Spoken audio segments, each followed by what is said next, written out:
जय जगन्नाथ। गतकाली थिला पवित्र बाहुड़ा दशमी आउ आज महाप्रभुंकर सुनावेश जहाँ मु जीवन में केबे हेले देखिनी हेले पिला दुहें तो राति रे जाइथिले तांको सांग मानक साथी से सुंदर भिडियोटी मो पई करि आनिथिले देखिले प्रभु श्री जगन्नाथ केते स्पष्ट देखाउछंती। सबुदिन तो से सुंदर आउ सुंदर देखाउछंती बोली कोन कहिबी किंतु ताकु टिके स्पष्ट भाव रे देखिबा पई ए आखि केते व्याकुल होथाय। पिला माने आनिथुआ ए भिडियोटी देखी मते भारी खुशी लागिला। से माने आसी पहुँचला बेलू राति पाई जाइथिला। आमे उठिकी चलवा पई गलु। एबे आमे सबुदिन चलवा को जाउछु। तार कारण भी मु आपण मानकु कहबी। अवश्य जहाँ भी कारण हो चलवा तो खूब भल स्वास्थ्य पई। घरे आसी देखला बेलू ए सुंदर मंदार फुलटी फुटिथिला। हेले आज मु माळ गुंथिनी। ए माळटी पुओ फेरिला बेले ठाकुरन पई नै आस्थिला। काहेकि आ पुणी फुल तोड़ी गुंथि थांती। आउ गोटे कथा मन पड़ा काली राति रे जहाँ होता मुझे अमरकंटक जाइली सेठी गोटे कोद बोली ये जिनसटी को आनी जोटा को आम केउंझर व्यवहार करवा मुझे शिखी। गतकाली अरुआ खाइबार थिला तेणु आम यही खाद्यटी प्रस्तुत करने को चाहिलु। पिलाने कहले बो आम तो यहाँ केबे करिनु तमें टिके बताबती कर दियो। मुझे संगे मिसिले आ परिवा काटिदेली। कौन कौन परिवा कटा होती आपड़ देखले ही जानीजे। तापर से चाउलटी को पूरा परिष्कार भाव में धोइबा आ गड़ाइबा निहाती जरूरी कहीं सीटा एक घास जातीय शस्य जोटा को आजिकल आमर मिलेट बोली कहते आउ एबे तो कहते सीटा अत्यधिक स्वास्थ्यप्रद जोटा आमर गरीब भाई भौणी मैंने गाँ गहली खाऊले आज सेटा सबुठ बड़ लोक मैंने ही खाऊँच। आमे तो मझी मझिया लोक एकूल को नुहे कि से कूल को नुहे। मु केउंझर गले अवश्य यहाँ आने आ घरे खीरी कले पिलाने बहुत भल पाती। एटा किंतु मु मध्य प्रदेश अमरकंटक आनी एटा भी से घास जातीय गोटे शस्य ताकू भल रकम धोइबे आ सेथिरु गोड़ी निहाती गड़ेबे कहीं से बहुत संभावना गोड़ी थाए। ताकू मु भल भाव में गोड़े देली आ सेमाने सेठी जो गरम पानी बसैथिले ताकू धोई धाइकी सेयाकू नहीं सेठी पकईदेली। देखुना केमती माटिया पानी बाहरसी चकटी चकटी 2-3 थर न धोइले सेटा कौन भल हम। तापर ताकू नहीं से फुटंता पानी रे चाउल को पकईदेली। आपण पूरा से जगिकी ठिया हे। एत छोट शस्यटे ना खूब शीघ्र हो सेपटे बहु परिवा सब छाणुला। एठी टिके तेल आ लुण पकईदेला सबू मसला मसली भी पकई दिगला।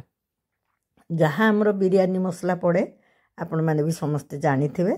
तेल पकईलु ये जे भातटा लगनी परस्पर सांगे लगनी गोटी गोटिया रहिले खाइबापी सुआदिया हम। आ लुण टिके तो पक्का जाए कहीं भात भितर तो आ लुण जीवन ये देखूँ मसला सब भी पड़गला सबू पकईकी ताकू मु जगिकी ठियाली कहीं कहली तो एत छोट शस्य खूब शीघ्र हो। हाँ लेंबू टिके भी चुपड़ा हुए स्वाद पाई सबू होगला खूब कम समय भितर से भात भी होगला। आउ एने तो परिवा छणा चली आम 3 जाक मिसी जाइलु तेणु कौ कथा आ डेरी हबार नाला। टिके छेना भी घरे कराई कटा होकर रखाई ताहले कौन कौन पड़ला कहले टिके छेना कैप्सिकम गाजर फुलकोबी बीन आउ अल्प टिके बीट आउ आपण मटर भी पकई पारिथांते। ग्रीन मटर आनिकी आमे ग्रीन मटर आनिकी बतुरई नथुलु आ बजार तो इना मटर मिलुनी से आमे मटर पकई नथुलु। आउ आपण माने भी जानिछंदी आम घरे कोनोसी रंग बा मसला व्यवहार करा जायनी। पियाज रसुण अदा छेचा टिके देकी आमे मसला रे छणा जाइथुआ परिवा को कसई दिगला।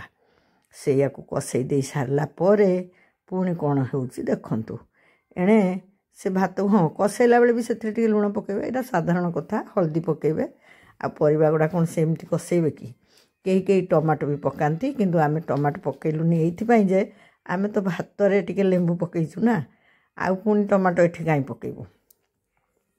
मसला सब कषि दिहला बेलू सियाड़े से खुद माने से जो शस्यर भातटी भी हो जाइथिला ताकू टिके आमे खेलेदेलु कहीं एत छोटटा तो काले जाकी हो जदि मेंचा मेंचा हेले भल लागबनी।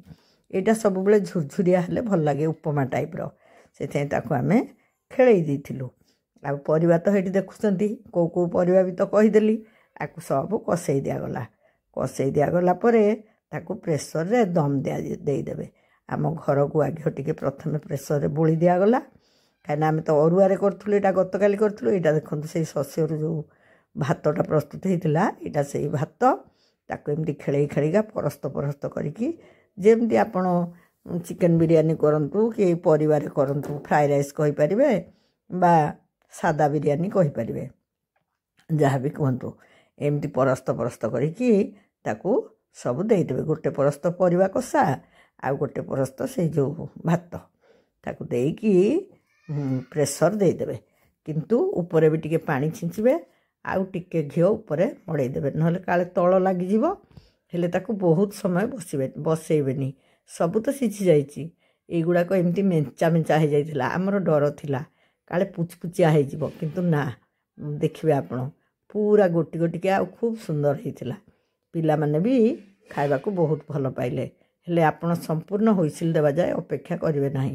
ଉପରେ ହୁଇସିଲ୍ଟି ନ ଲଗେଇ ତାକୁ ବସେଇ ଦେବେ ଆଉ ସେଇଥିରେ ଟିକିଏ ଗ୍ୟାସ୍ ବାହାରିଲା ମାତ୍ରକେ ତାକୁ ବନ୍ଦ କରିଦେବେ। ଆଉ ବାଡ଼ିର ଧନିଆ ପତ୍ର ଟିକେ ଆମେ ପକାଇ ଦେଇଥିଲୁ।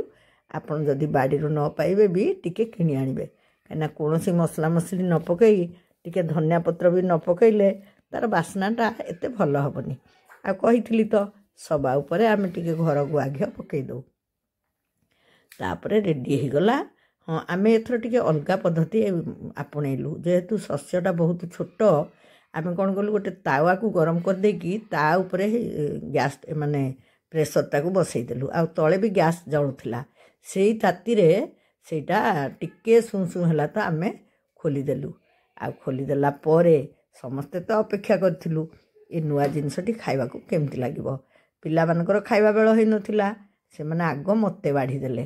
ଆଉ ଯେତେବେଳେ ବିରିୟାନୀ ହୁଏ ସେଥିପାଇଁ ତ ଟିକେ ଯେଉଁ କଚୁମ୍ବର ତିଆରି ହୁଏ, କଚୁମ୍ବର କଥା ଆଉ କ'ଣ କହିବି।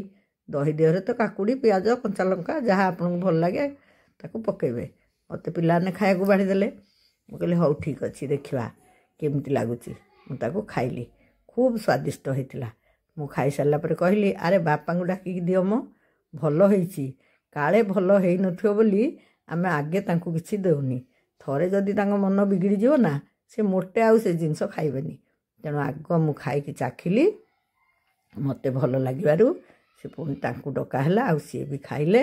ଖାଇକି କହିଲେ, ସତରେ ତ ଏଇଟା ତ ବଢ଼ିଆ ଲାଗୁଛି।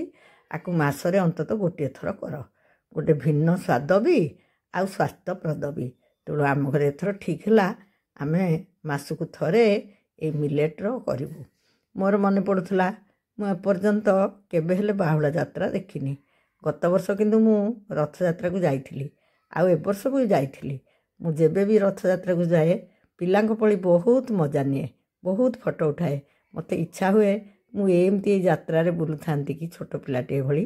ଜାଣିନି ଏ ବର୍ଷ ମୋ ଭାଗ୍ୟରେ କ'ଣ ଅଛି। ଇଚ୍ଛା ଅଛି ଟିକେ ସୁନାବେଶ ଦେଖିବାକୁ।